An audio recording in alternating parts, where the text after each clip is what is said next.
Now at 5:30, tornadoes leave a line of destruction across North Texas. 11 people are dead. Dozens are injured. Officials say it could have been worse. It's an absolute miracle as far as I'm concerned. When you look at the devastation of the homes, you talk to some of the folks in the fire department that actually lifted people up out of the rubble. A wall had fallen on them or something, and they walk away, or with some slight abrasions, is absolutely, it's truly amazing. To the west, a winter storm is causing danger for some Texans who are being told to stay off the roads because of ice and heavy snowfall. Our Mario Gomez has details on how that storm is already causing the temps to drop. We'll talk about that winter storm in just a moment. First, the National Weather Service has a team on the way to North Texas where several tornadoes touched down, leaving a path of destruction and devastation. Here's a look at some of the damage. This is Sunnyvale, which is east of Dallas, where officials say either a twister or straight line winds ripped a mobile home park to pieces. As you can see, the damage was so bad, many of the homes were just obliterated. And in Garland, search and rescue efforts are underway in several neighborhoods destroyed by a tornado. Officials say hundreds of homes are now just piles of rubble. One resident says all she can do is praise God that she's still alive. God is so good all the time. That was the scariest night I'd ever had in my life. And I'm so grateful for them to come and get me. And so, thank you all. Thank everybody for praying for us. That's it. And here's a look at Rowlett, where the National Weather Service has confirmed that an EF3 tornado struck the area with winds up to 165 miles per hour. 23 people were reportedly hurt, and we are told about 6,000 homes there have been destroyed. Officials say Rowlett, which is east of Dallas, got the worst of this storm. We have breaking news team coverage on the North Texas tornadoes, plus the rain coming down on the Bayou City right now. Mario Gomez joins us now with an update on that forecast. Seemingly, we have it all, Jackie, across the state of Texas, as you just said, everything from snow out west to severe weather across the northern portions of the state of Texas. Even the North Texas area tonight may get a little bit of snow as the storm continues to track off towards the northeast. But right now, locally, we're getting severe storms, heavy thunder showers. We're still under a tornado watch till 7 o'clock this evening, as well as a high wind advisory through about 7 o'clock. You can see the worst of the storms are now tracking along I-45 and the East Tex Freeway from roughly the areas near Cleveland and Livingston back down across into the areas of Metro Houston, right near Humble and around Kingwood and back towards the airport. And you can see even around East Houston, around the Beltway, very significant thunderstorms now from Pasadena down to Pearland and almost toward the NASA Clear Lake area. And we're going to continue to see these storms at least for the next couple of hours till about 8 or 9 o'clock this evening. So that tornado watch will continue, as we said, till 7 o'clock for Harris County and points northward. But here's the differences that we're seeing in the next few hours, and that is a temperature drop. We've already seen numbers in the 70s this afternoon. We've seen almost a 20-degree drop just within the last hour or two, and we're going to continue to see high winds at least this evening and again tomorrow morning. So that means those 50-degree numbers, Jackie, are going to feel like the 30s and 40s across the region come tomorrow. We'll have a complete look at your forecast for tomorrow morning and a look at the brand new year in our 7-day in just a while. Back to you, Jackie. Thanks, Mario. We continue our team coverage of severe weather across Texas with Adam Bennett. He joins us live in Katy, where a rain system is moving through and temps are already starting to drop. Adam?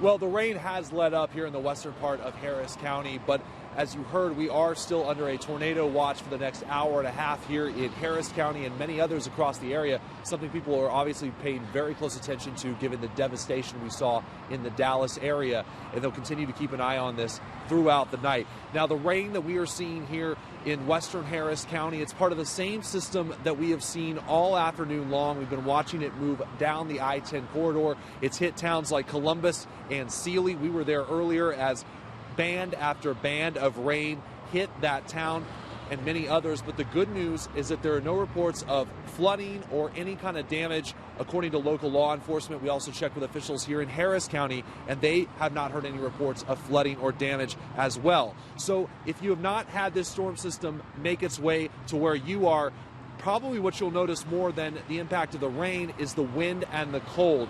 Everywhere we've gone today, when this system has moved through, the temperature has dropped between 20 to 25 degrees in a matter of minutes. So it's something that you're really going to feel, especially with this wind and the wind chill. Now back here live, while the rain may be on its way out, that wind and that cold is here to stay for a bit longer.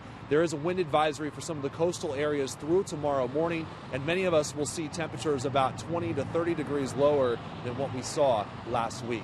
We're live in West Houston. Adam Bennett, KHOU 11 News. Well, the severe weather is also causing some delays at airports across the state as folks try to make it back home from their holiday destinations. Our Alice Barr joins us live from Bush Airport with more team coverage. Alice. Jacqueline, you can see it is busy around me here at Bush Airport. Folks in line trying to catch their flights home. But even busier than some of the lines here is the big boards here. Folks are watching very carefully the departures and arrivals boards here.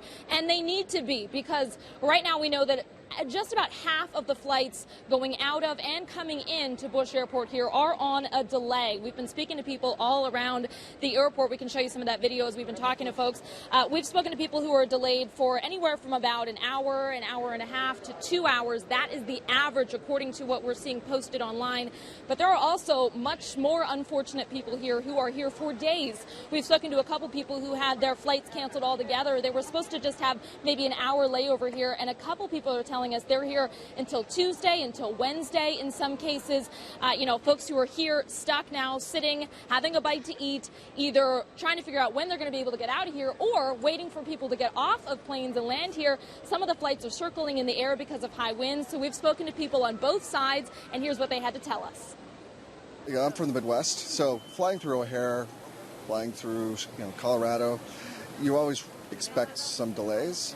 But this is weird that the airline that we're flying has no backup. They have no alternative. I've never really experienced that before. Because of the winds, they had to go back up in the air and do a second pass. So we're just waiting on her to come through. So that man and his daughter we spoke to, they were supposed to have an hour layover here and then head down to Tampa, but they are being told they will not be able to get out until Wednesday, and if they want to get back to Los Angeles, they can't get back until next Saturday. It's kind of crazy. So they canceled that flight. They found an entirely different one, and they're going to be able to hopefully get home tomorrow by finding this different path. Now, this is, of course, specific to every individual flight, so if you need to know, if you're picking anyone up, if you're flying out, we have a site on our website. It's called Flight View. Under KHOU.com weather. You can go there and click the tab Flight View to find out specifics for whatever flight you may be looking out for. Reporting live from Bush Intercontinental Airport, Alice Barr, KHOU 11 News. Thanks, Alice. Well, stay with us for the very latest on the North Texas tornadoes aftermath and the cold temperatures heading our way on air and online at KHOU.com. Texas EquiSearch is joining the Coast Guard and Texas City Fire Department in the search for a missing kayaker. The kayaker is identified as 22-year-old Marlon Cepeda. We're told Cepeda went missing yesterday after his kayak overturned.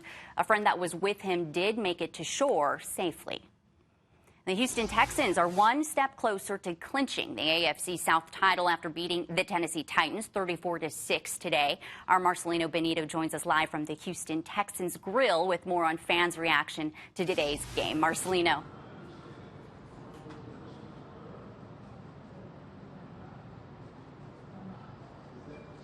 Well, Jackie, earlier today, the Texans Grill was packed full of Texans fans, all of them excited. They left the bar excited with a win they really wanted. Texans fans hoping to see their team clinch an AFC South division title for the first time since 2012. The Texans needed a win and a Colts loss to make all of that happen. Bill O'Brien and his guys took care of business in Tennessee with a lopsided win against the Titans. Then all eyes here at the bar were on the Colts game. They were in Miami playing the Dolphins. Now, all these Texans fans, for a few minutes, started to root for the Dolphins. Take a listen to what some of those fans told us earlier today.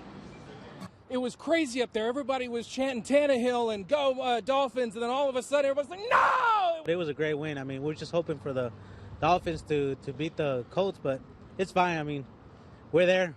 We're almost there. No matter what, we stay loyal to our team. We love our team. We were born and raised here, so no matter what, Houston win, Houston lose, always Houston, Texans. The fan base, like the team, are resilient, and, it's going to happen next Sunday. So the Colts also won today, but the Texans do inch closer to a division title, an unlikely one after the way the season started. Now, here's where the Texans stand right now. If the Bengals can beat the Broncos tomorrow during Monday Night Football, they clinch. If not, the Texans will have to take care of business against the Jaguars right here in Houston next Sunday. We're live at the Texans Grill tonight. I'm Marcelino Benito, KHOU 11 News. Thank you, Marcelino. Next on the news at 5:30, when we come back, a community is outraged over police fatally shooting a young man and woman. And stay with us for more on severe weather moving across Texas.